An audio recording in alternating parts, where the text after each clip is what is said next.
पंढरपूर पासून अवघ्या 15 मिनिटांच्या अंतरावर पंढरपूर करकंब रस्त्यावर धोत्रेज ग्रँड प्रायव्हेट लिमिटेड घेऊन आले आहेत पंचतारांकित सुविधांनी युक्त हॉटेल ग्रँड। तसेच पुण्या मुंबईच्या धर्तीवर सर्व सुविधांनी युक्त hotel Shriyash restaurant, veg non veg permit room bar, प्रशिक्षित कुक व होस्टिंग सेवा हॉटेल ग्रँड मध्ये उपलब्ध आहेत। 50 एसी रूम्स, 3500 स्क्वेअर फुटाचा सुसज्ज बकवेट हॉल, भव्य एसी सूट्स, टेरेस गार्डन, भव्य लॉन आणि चेंजिंग रूम सहित स्विमिंग टँक, प्रशस्त पार्किंगची सुविधा। पंढरपूर नजीक असलेल्या हॉटेल ग्रँड या सुसज्ज आणि पंचतारांकित सुविधांनी युक्त hotel grand, hotel Shriyas restaurant, veg non veg permit room बार, पंढरपूर करकंब रोड। संपर्क 02186 24 22 45।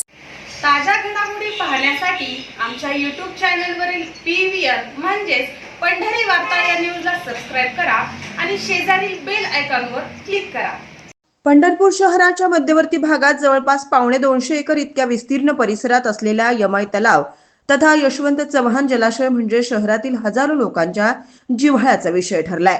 दर दिवशी इथं सकाळ संध्याकाळी मोठ्या प्रमाणात शहरातील आबालवृद्ध नागरिक आणि महिला मोठ्या संख्येने फिरण्यासाठी येत असतात। इथल्या अनेक समस्याही इथे नित्यरोज येणारे नागरिक मांडताना दिसून येतात आणि PVR न्यूजनं त्याला वेळोवेळी प्रसिद्धी देत पालिका प्रशासनाकडे पाठपुरावा केलाय। नुकतेच पंढरपूर नगरपालिकेने या ठिकाणी ओपन जिम तसेच विविध विकास कामे करण्यासाठी निविदाही काढल्या आहेत। त्याबद्दल समाधानही व्यक्त होत आहे। मात्र मागील 4 दिवसापासून याच यमाई तलावाच्या पाण्यात मोठ्या प्रमाणात ड्रेनेजचं पाणी मिसळू लागल्यानं तसेच पाणी प्रदूषित झाल्यानं या तलावातील हजारो मासे मरून पाण्यावर तरंगत आहेत। तर तलावाच्या भरावाच्या कडेला हजारो मृत माशांचा खच दिसून येतोय। त्यामुळे ट्रॅक परिसरात प्रचंड दुर्गंधी पसरली असून इथे येणाऱ्या नागरिकांना नाक मुठीत धरून फिरावं लागतंय। तर नगरपालिका प्रशासनानं तातडीनं या तलावात मिसळले जाणाऱ्या ड्रेनेजचे स्रोत शोधून ते बंद करावे तसेच स्वच्छता मोहीम हाती घेत इथं पडलेला हजारो मृत माशांचा दुर्गंधी निर्माण करणारा खच त्वरित हटवावा अशी मागणीही होतीये।